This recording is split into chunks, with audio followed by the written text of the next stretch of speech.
అందరికీ నమస్కారం. ఈరోజు కథ 'విడువనులే చెలి' పార్ట్ 83 అండ్ 84. రచించిన వారు నళిని గారు. ఇక కథలోకి వెళ్తే, పొద్దున్నే నిద్రలేచి గోపీకి కాల్ చేసి ఫ్రెష్ అవ్వమని లేపి, పక్కనే ప్రశాంతంగా నిద్రపోతున్న శ్రావణి వైపు చూసి నవ్వుకొని తన నుదుటి మీద ముద్దు పెట్టి దుప్పటి మెడ వరకు కప్పి తను కూడా ఫ్రెష్ అవ్వడానికి వెళ్ళాడు అభి. కొంచెం లేటుగా మెలకువ రావడంతో మెల్లగా కళ్ళు తెరిచి టైం చాలా అయింది అని అర్థం చేసుకొని మెల్లగా లేచి ఫ్రెష్ అయి వచ్చింది. అభి స్టేషన్కి వెళ్తాడు అని ముందే తెలిసి ఉండడంతో నైట్ డ్రెస్లోనే మెల్లగా కిందకి దిగి రోజూ తను చేసే వర్కౌట్స్ చేస్తూ ఉండగా లలిత వచ్చింది తోడుగా ఉండడానికి. కాసేపు మాటలతో ఆమెతో అన్నీ చేయించి తర్వాత పాలు కాచి ఇచ్చి, ముందు నువ్వు స్నానం చేసిరా, ఈలోపు నేను ఏదైనా చేసుకొని వస్తాను నీకు. వద్దులే పిన్ని, ఇప్పుడు అందరూ వచ్చేస్తారు కదా, అప్పుడు చేసుకోవచ్చులే, నువ్వు కాసేపు నా పక్కన కూర్చో అని చెప్పి, ఈ మధ్య ఎందుకో కొంచెం గాబరాగా ఉంటుంది పిన్ని లోపల అని చెప్పింది. అవునా, ఎందుకు శ్రావణి, దేని గురించైనా ఆలోచిస్తున్నావా అని అడిగింది మెల్లగా ఆమె వెన్ను నిమురుతూ. ఊహు, కానీ ఎందుకో తెలీదు, కంగారు కంగారుగా ఉంటుంది. ఇవన్నీ చెప్తే అభిగారు కంగారు పడతారు అని చెప్పడం లేదు, కానీ అది రోజు రోజుకి పెరుగుతూ ఉంటే కాళ్ళు చేతులు కూడా వణుకొస్తున్నాయి అని చెప్పింది కొంచెం భయంగా. అలా ఎందుకుంటుందో అర్థం కాకపోయినా ఆమె ఫస్ట్ ప్రెగ్నెన్సీ కావడంతో భయపడుతుంది అని, నెలలు నిండే కొద్దీ అలాగే ఉంటుందే శ్రావణి, నువ్వు కంగారు పడకు, డెలివరీ వరకు చిన్న చిన్న యోగాసనాలు చేయి అంటూ టీవీలో ప్రెగ్నెంట్ లేడీస్కి మైండ్ పీస్ఫుల్గా ఉండే ఆసనాలని యూట్యూబ్లో సెర్చ్ చేసి అవి చూపించింది. ఓ అరగంట ఆమెతో అవి చేయించి తర్వాత స్నానం చేయడానికి ఆమెని పైకి తీసుకువెళ్ళి తను ఫ్రెష్ అయ్యేలోపు ఫ్రిడ్జ్ నుండి పిండి తీసి ఆమెకి ఇడ్లీతో పాటు చట్నీ రెడీ చేసి పెట్టింది. ఇంతలో స్టేషన్కి వెళ్ళిన వాళ్ళందరూ రాగా ఒక్కసారి ఇల్లంతా మనుషులతో నిండిపోయింది. శ్రావణి పుట్టింటి వాళ్ళందరూ, ఇంకా శంకర్, నాగమణి, హరిత, అలాగే గోపి వాళ్ళ పేరెంట్స్ ఇద్దరు, శరత్చంద్రతో కలిపి మొత్తం 10 మంది లగేజీలతో ఇల్లంతా మాటలతో కోలాహలంగా ఉంది. వాళ్ళందరికీ వాటర్ తెచ్చి అందించింది లలిత. నాగమణి వాళ్ళకి లలిత ముందే తెలిసి ఉండడంతో భ్రమరాంబ వాళ్ళకి ఇంకా గోపి వాళ్ళ పేరెంట్స్కి మాత్రం వాళ్ళని పరిచయం చేశాడు శరత్. గోపి ఇక్కడ ఉంటున్నట్టు అతన్ని ఇక్కడికి తీసుకువచ్చే ముందే శరత్కి తెలుసు, కానీ జనార్దన్ వాళ్ళకి మాత్రం కొన్ని రోజులకి శరత్తే నిదానంగా చెప్పాడు. మొదట వాళ్ళు టెన్షన్ పడ్డా శరత్ మాట్లాడడంతో కొంచెం శాంతించారు. అయినా మనసులో ఏమూలో అతని గురించి టెన్షన్ ఉంది, కానీ స్టేషన్లో దిగిన తర్వాత అతని పద్ధతి చూసి పూర్తిగా శాంతించారు. అలా అని గోపి వాళ్లతో మాట్లాడలేదు. అతని దృష్టిలో జనార్దన్ ఎప్పుడూ ఒక ఫెయిల్యూర్ తండ్రే, సో అతనితో మాట్లాడడం అనేది గోపికి నచ్చదు. అందరూ మంచినీళ్లు తాగి తెచ్చిన వస్తువులన్నీ సర్దిపెట్టి కింద ఉన్న గోపి రూమ్ కాకుండా శరత్ రూమ్లో మగవాళ్ళందరి లగేజ్ సర్ది ఆడవాళ్ళకి మాత్రం అభి వాళ్ళ పక్కన రూమ్ ఇచ్చారు. అలాగే హరిత, సతీష్, స్నేహకి మాత్రం స్పెషల్ రూమ్ ఇచ్చారు పైనే. అందరూ తమ రూమ్స్లో సెట్ అయ్యేలోపు లలిత, గోపి కలిసి అందరికీ కాఫీ పెట్టడానికి కిచెన్లోకి వెళ్లారు. ముభావంగా ఉన్న గోపిని చూసి, ఇదిగో అబ్బాయి, ఏంటి అలా ఉన్నావు అని అడిగింది. ఎలా ఉన్నాను, ఇంతలో నా ఫేస్లో అంత మార్పు ఏం కనపడింది మీకు అని అడిగాడు విసుగ్గా గోపి.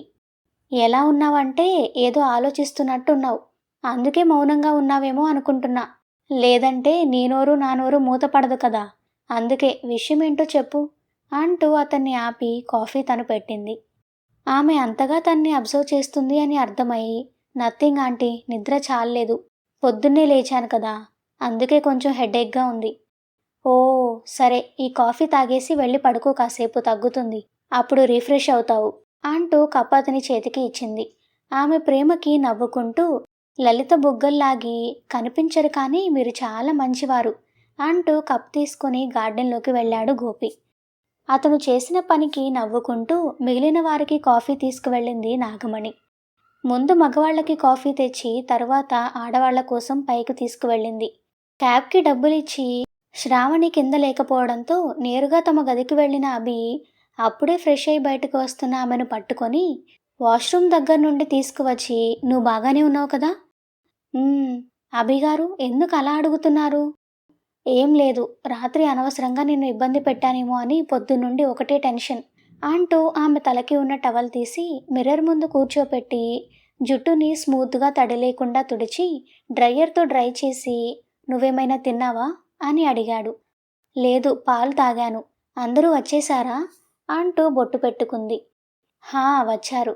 ఒక్క నిమిషం, నేను ఫ్రెష్ అయ్యి వస్తాను, బయటకు వెళ్దాం అంటూ తన టవల్ తీసుకొని వాష్రూంలోకి వెళ్ళాడు. అభి అలా వెళ్ళగానే వాళ్ళ రూంలోకి వచ్చిన హరిత నిండు నెలలతో నిండుగా ఉన్న శ్రావణిని చూసి సంతోషంతో వస్తున్న కన్నీళ్లు తుడుచుకుంటూ తన దగ్గరికి వెళ్ళి, ఎలా ఉన్నావే అని అడిగింది. నేను చాలా బాగున్నాను హరి, నువ్వెలా ఉన్నావు అంటూ మంచం మీద నుండి లేచి మరదల్ని హత్తుకుంది ప్రేమగా. చాలా బాగున్నాను అంటూ ఆమెకి దూరం జరిగి, తెలుసా, నీకు నాకు పెళ్ళైపోతే ఇద్దరం దూరం అయిపోతాము, అప్పుడు కనీసం మనం కలుసుకోవడానికి కూడా ఉండదేమో అనుకున్నాను. కానీ నువ్వు నాకే వదినవై మా ఇంటికే వస్తావు, నాతోనే ఎప్పటికీ ఉండిపోతావు అనుకోలేదు. మనం విడిపోవడం దేవుడికి కూడా ఇష్టం లేదు, అందుకే నిన్నిలా మా ఇంటికే పంపించాడు అంది తను కూడా ఎమోషనల్ అవుతూ శ్రావణి. లోపల నా మేనలుడెలా ఉన్నాడే హా అంటూ శ్రావణి కడుపు మీద చేయి వేసి చెవిని పొట్టకి ఆనిస్తూ, హాయ్ బుజ్జి బంగారం, ఎలా ఉన్నావు నాన్న అంటూ పలకరించింది ప్రేమగా. ఆ మాటకే కదిలిందో లేక ఆ టైంలో ఎక్కువ బేబీ కదలడం జరుగుతుందో కానీ మొత్తానికి హరిత మాటకి బేబీ కదలడంతో, అయ్యి నా మేనలుడు నాకు రిప్లై ఇచ్చాడు అంటూ సంతోషపడిపోతూ, మమ్మీని ఎక్కువ ఇబ్బంది పెట్టకుండా త్వరగా వచ్చేయి నాన్న, మనిద్దరం ఆడుకుందాం అని చెప్పింది. చాలే కానీ అన్నయ్య రాలేదా అని అడిగింది శ్రావణి. ఫంక్షన్ టైంకి వస్తారులే కానీ పద, అందరూ నీకోసం వెయిటింగ్ అంటూ ఆమెని తీసుకొని బయటకు వెళ్ళింది హరిత. అభి బయటకు వచ్చేటప్పటికి శ్రావణి లేకపోవడంతో, నాకు తెలుసు, ఇక ఇది నా కంటికి కూడా కష్టంగా కనపడుతుంది అనుకుంటూ బయటకు వెళ్లే పని ఉండడంతో రెడీ అయి బయటకు వెళ్ళాడు. అప్పటికే ఆడవాళ్ళందరూ శ్రావణి చుట్టూ చేరి వాళ్ళు తెచ్చినవన్నీ రుచి చూపిస్తూ ఆరోగ్యం ఎలా ఉంది ఏంటి అంటూ ఆమెని ఒకరి తర్వాత ఒకరు మాట్లాడిస్తూనే ఉన్నారు. అభి రావడం చూసిన నాగమణి, అభి బయటకు వెళ్తున్నావా అని అడిగింది. అవును పిన్ని, ఎవరు బాగా చేస్తారో కనుక్కొని క్యాటరర్స్తో మాట్లాడాలి, ఫుడ్ ఆర్డర్ ఇవ్వాలి. సరే అయితే టిఫిన్ చేసి వెళ్ళు. హా, గోపి ఎక్కడా, ఇద్దరం వెళ్తాం. వాడు స్నానం చేస్తున్నట్టున్నాడు బాబు అని చెప్పింది వాళ్ళ అమ్మ. సరే అని శ్రావణి దగ్గరికి వెళ్ళి, టిఫిన్ చేసేసి ఇక్కడే కూర్చోకుండా వెళ్ళి రెస్ట్ తీసుకో, ఎక్కువసేపు కూర్చుంటే నడుము నొప్పొస్తుంది అని చెప్పాడు. అలాగే అంటూ చిరునవ్వుతో తల ఊపి, త్వరగా వచ్చేయండి అబ్బి గారు అని చెప్పింది శ్రావణి. అని గోపి రావడంతో, పిన్ని త్వరగా టిఫిన్ పెట్టు అని తినేసి వాళ్ళిద్దరూ బయటకు వెళ్ళగా, స్నేహితుణ్ణి చూసి చాలా రోజులవ్వడంతో మగవాళ్ళని వాళ్ళింటికి తీసుకువెళ్ళి తిరిగి వచ్చిన శరత్చంద్ర కోడలు కిందే ఉండడం చూసి దగ్గరికి వెళ్ళి ప్రేమగా ఆమె తల మీద చేయి వేసి నిమురుతూ, ఆరోగ్యం ఎలా ఉంది బంగారు తల్లి అని అడిగాడు. ఆయన్ని చూడడమే చిరునవ్వుతో పైకి లేచిన ఆమె, బాగుంది మావయ్య అంటూ ఆయన్ని హత్తుకొని, ఎందుకు ఇన్ని రోజులు ఉండిపోయారు అక్కడే అని అడిగింది దిగులుగా. పనులున్నాయమ్మా, లేదంటే ఎందుకుంటాను, నా మీద దిగులు పెట్టుకున్నావా అంటూ ఆమె తల మీద ముద్దు పెట్టాడు. కన్న తండ్రి తనైనా కూడా స్నేహితుడు కూతుర్ని తనకంటే కూడా ప్రేమగా చూసుకోవడం చూసి, ఇదే నేను కోరుకున్నది, పుట్టినప్పటి నుండి నా బిడ్డ సుఖపడింది లేదు, కనీసం పెళ్లి తర్వాతైనా తనకి అందరి ప్రేమ అంది తను సుఖంగా ఉంటే చాలు అన్నదే నా ఆశ. ఆ ఆశ తీరింది, ఇక నాకు బాధ లేదు, నా బిడ్డ గురించి దిగులు లేదు అంటూ కంట్లో నుండి కారుతున్న కన్నీళ్లని తుడుచుకున్నాడు. ఆయన్ని వదిలి వెనక ఉన్న తండ్రిని చూసి, ఎలా ఉన్నారు నాన్న అంటూ ఆయన దగ్గరికి అడుగులు వేసింది. తన కూతురు అప్పుడే ఇంకొకరికి జన్మనిచ్చే అంత పెద్దదయిందా అని ప్రేమగా ఆమెని చూసుకుంటూ, బాగున్నానమ్మా అని చెప్పాడు. తర్వాత గోపి వాళ్ళ నాన్నగారిని కూడా పలకరించి, నాన్న సతీష్ స్నేహ ఎక్కడ నాన్న, రాత్రి నిద్ర సరిగా లేదు కదా శ్రావణి, పడుకున్నారిద్దరు అని చెప్పింది హరిత. చిన్నగా సరేలే పడుకోనివ్వు అని ఒకసారి అందరినీ చూసి మనసుకి సంతోషంగా అనిపించడంతో వాళ్లతో పాటే కూర్చొని వాళ్ళు మాట్లాడుకునేవి వింటూ, వాళ్ళు బలవంతంగా తినిపిస్తున్నవన్నీ కష్టంగా తింటూ అభి వాళ్ళు వచ్చే వరకు అక్కడే ఉండిపోయింది. డాడీ, క్యాటరింగ్ డెకరేషన్ వాళ్ళ పని అయిపోయింది, గిఫ్ట్స్ కాసేపట్లో డెలివరీ ఇస్తారు, ఇంకా చిన్న చిన్నవేమైనా ఉంటే చెప్తే లిస్ట్ ప్రిపేర్ చేసి రేపు వాటి పని చూస్తాను అని చెప్పాడు అభి. అలాగే, ముందు ఇద్దరు కాస్త తిని రెస్ట్ తీసుకోండి, మిగిలిన పనులు ఈవినింగ్ చూసుకుందాం అని చెప్పాడు శరత్. హా సరే, మీరు తిన్నారా? మేమందరం తినేసాం, మీరు వెళ్ళండి అనడంతో గోపి ఫ్రెష్ అవ్వడానికి తన గదిలోకి వెళితే అభి ఇంకా హాల్లోనే ఉన్న శ్రావణిని చూసి, ఏ నువ్వింకా ఇక్కడే ఉన్నావా? నేను రెస్ట్ తీసుకోమని చెప్పాను కదా అని అడిగాడు సీరియస్గా. ఇప్పుడు మీరొచ్చారు కదా అభిగారు, పైకి వెళ్దాం, ముందు తినండి అని చెప్పింది అప్పటికే ఆమెకి నడుము నొప్పి మొదలైనా కూడా కష్టంగా ఆపుకుంటూ. ఇందుకే నిన్ను వదిలిపెట్టను నేను. నాకు నీ మీద కొంచెం కూడా నమ్మకం లేదు. అందుకే కదా ఇన్ని రోజుల నుండి దగ్గరుండి చూసుకుంటున్నాను అని. పిన్ని నాకు భోజనం పైకి పంపించు అని చెప్పి హాట్ ప్యాక్ తీసుకొని శ్రావణిని కూడా తీసుకొని పైకి వెళ్ళాడు అభి. మెల్లిగా శ్రావణిని బెడ్డెక్కించి ఒకవైపుకి తిప్పి పడుకోబెడుతూ, నువ్వు అంతసేపు కూర్చోకూడదే, నడుము కింద ఉండే బోన్ స్ట్రెస్ తీసుకుంటుంది. అదే నడుము నొప్పిగా మారి ఇబ్బంది పడుతుంది. ఎందుకు ఇలా చేస్తావు? ఇప్పటి వరకు ప్రాబ్లం లేదు. ఇప్పుడెందుకు పిచ్చి పనులు చేసి సమస్యలు తెచ్చుకుంటావు అని తిడుతూ ఆమె నడుముకి హాట్ ప్యాక్ పెడుతూ, ఒకవేళ నొప్పి తగ్గకపోతే చెప్పు, మసాజ్ చేస్తాను అని చెప్పాడు అభి. వద్దభి గారు, మీరేం కంగారు పడకండి.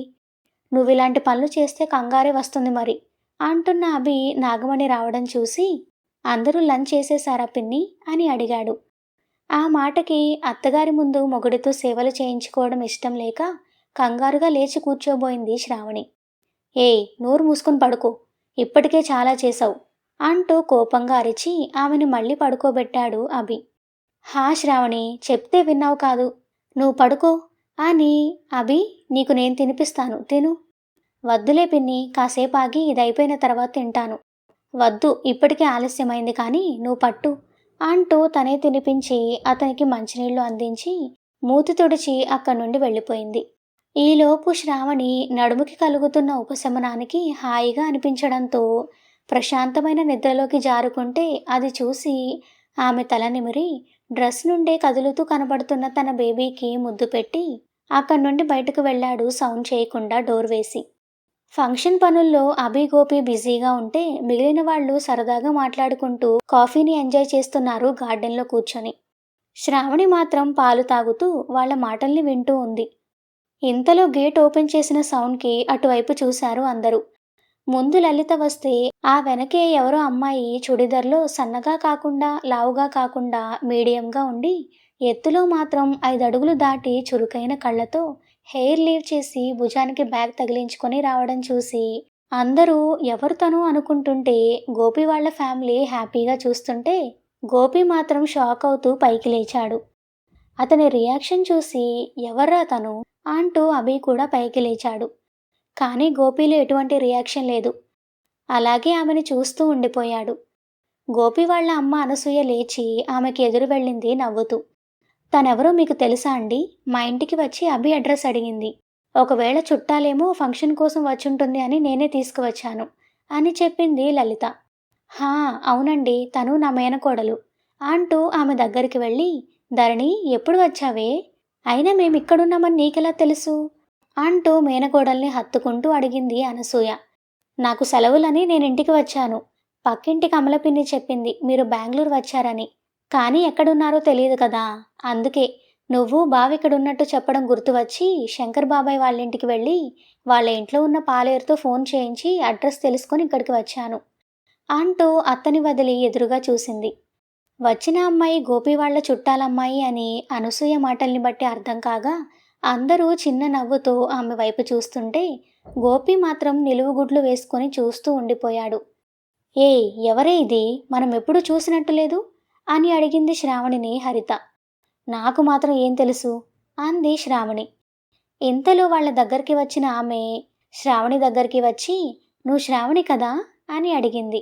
ఆమె అయోమయంగా అవును అని తల ఊపితే, మీరెవరు అని అడిగింది హరిత. అరే మీరు నన్ను గుర్తుపట్టలేదా? నేను ధరణిని, చిన్నప్పుడు మనందరం కలిసి ఆడుకునే వాళ్ళం కదా అన్న ఆమె మాటకి ఒక్కసారిగా ఇద్దరు మొహమొహాలు చూసుకొని, అంటే కొండయ్య బాబాయ్ కూతురువా అని అడిగింది శ్రావణి ఆశ్చర్యంగా. హా అంటూ చేతులు కట్టుకొని యాటిట్యూడ్గా చెప్పింది ధరణి. వామ్మో, నువ్వేంటే ఇలా తయారయ్యావు? అస్సలు గుర్తుపట్టలేదు తెలుసా మేము, పైగా నిన్నెప్పుడు చూడలేదు అనుకుంటున్నాం అంటూ ఆమెని హత్తుకుంది హరిత హ్యాపీగా. అంతేలే, మీరేమో నన్ను మర్చిపోయారు, నేను మాత్రం ఊర్లో లేకపోయినా మిమ్మల్ని గుర్తుపెట్టుకొని మరీ పలకరించాను అంటూ హరితతో పాటు శ్రావణిని కూడా హక్ చేసుకొని, హే నీకేనా శ్రీమంతం అని అడిగింది సంతోషంగా. అని చిన్నగా నవ్వుతూ తల ఊపింది శ్రావణి. Oh my God! నీకప్పుడే పెళ్ళైపోయి ప్రెగ్నెంటా? ఎందుకే అప్పుడే పెళ్లి చేసుకున్నావు అని అడిగింది ధరణి. ఆ మాటకి ఉలిక్కిపడిన అభి, వామ్మో ఎవరి సీమ టపాకాయ్ అనుకుంటూ శ్రావణి దగ్గరికి వచ్చి, చూడమ్మా, ఏదో నా టైం బాగుండి అనుకోకుండా మా పెళ్లి కొన్ని అనివార్య కారణాల వల్ల జరిగిపోయింది కానీ నువ్వు ఇప్పుడు కొత్తగా వచ్చి ఏదో చిన్నతనంలోనే పెళ్ళైపోయి కష్టపడుతున్నట్టు దానిలో లేని ఫీలింగ్ తీసుకురాకు అంటూ శ్రావణి భుజం చుట్టూ చేయి వేసి తన దగ్గరికి లాక్కున్నాడు. ఓ, మీరే తన హస్బెండా? పెళ్ళి ఎలా జరిగినా కూడా అది తప్పే. అలాంటిది తనిప్పుడు ప్రెగ్నెంట్ కూడా.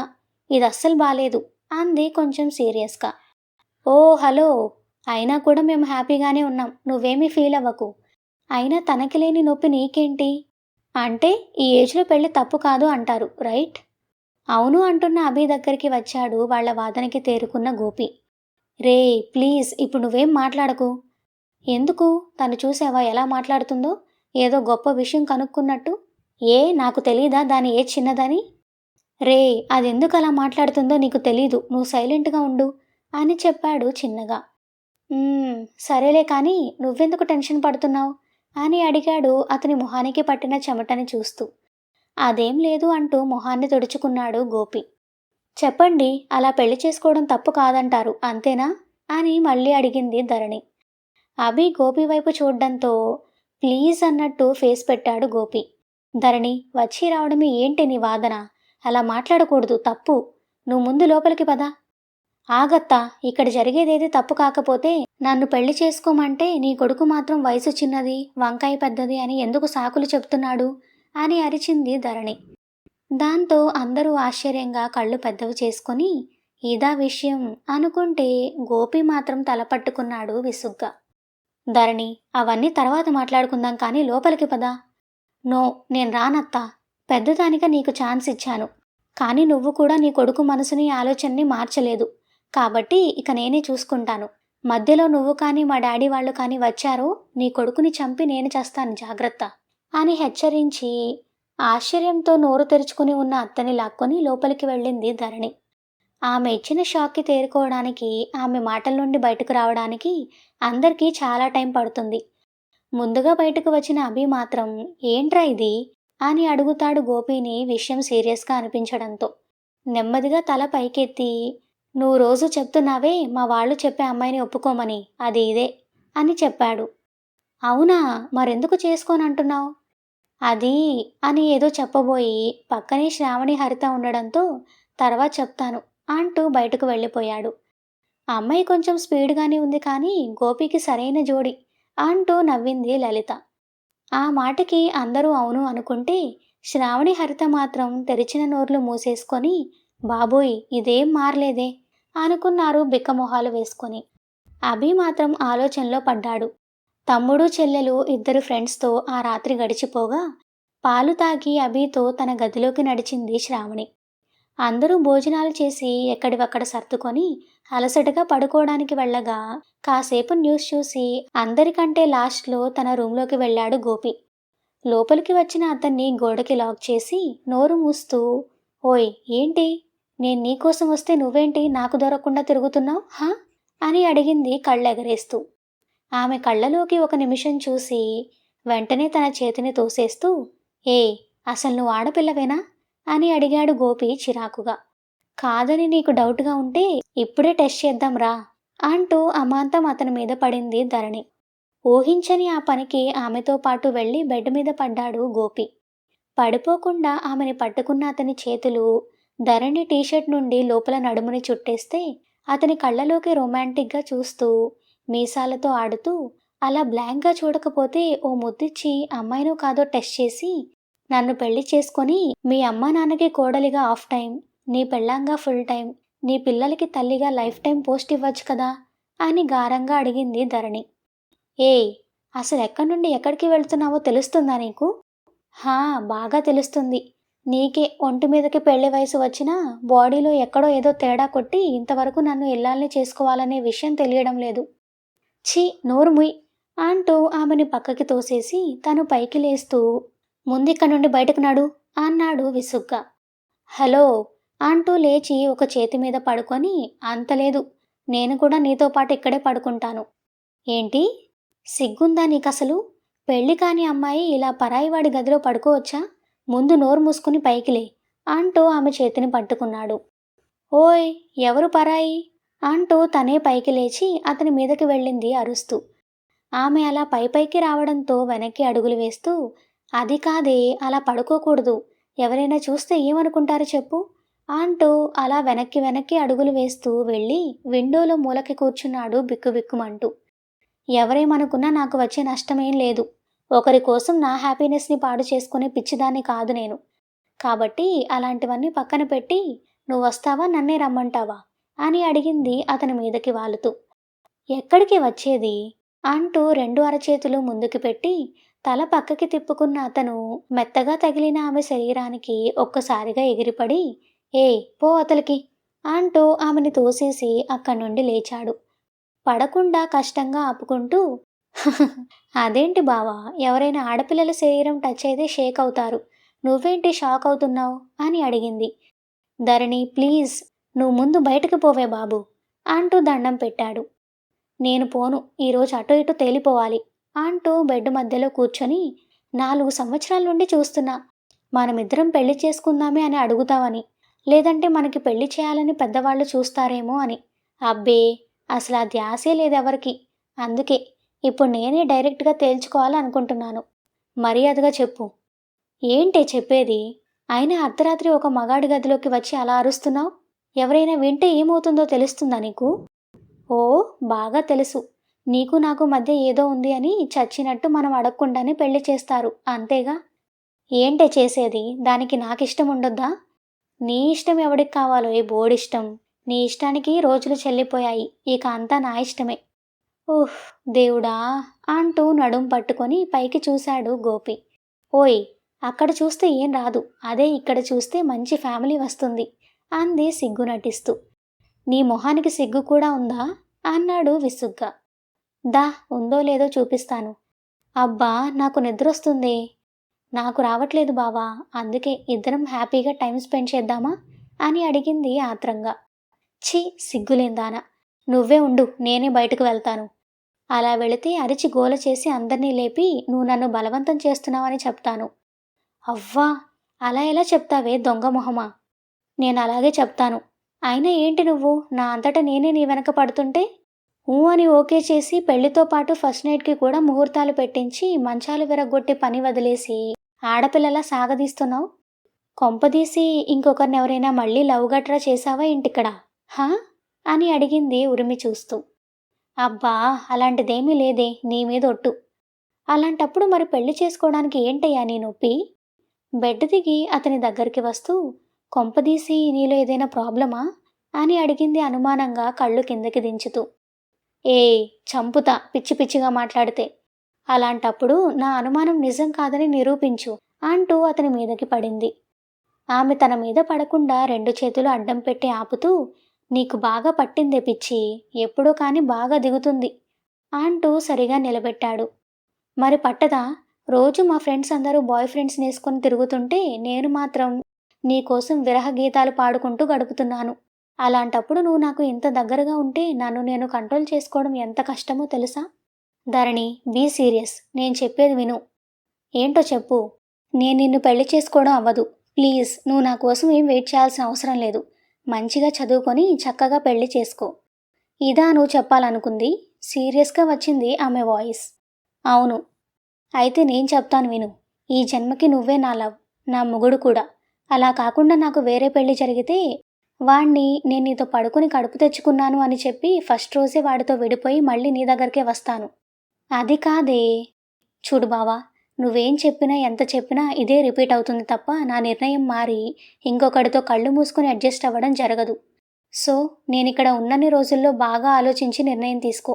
అప్పటి వరకు ఇది ఉంచుకో అంటూ అతని మొహాన్ని చేతుల్లోకి తీసుకొని వెంటనే పెదవులు అందుకొని 2 నిమిషాల్లో వదిలి అక్కడి నుండి వెళ్ళిపోయింది. ఆమె చేసిన పనికి షాక్లో కళ్ళు పెద్దవి చేసి చూస్తూ నిలబడిపోయాడు గోపి. 2 అమ్మాయిల ప్రేమలో ఇరుక్కున్న గోపి ఏ నిర్ణయం తీసుకోబోతున్నాడు? చూడబోతే ధరణి కూడా సంజులాగే మొండిదాన్లాగా ఉంది.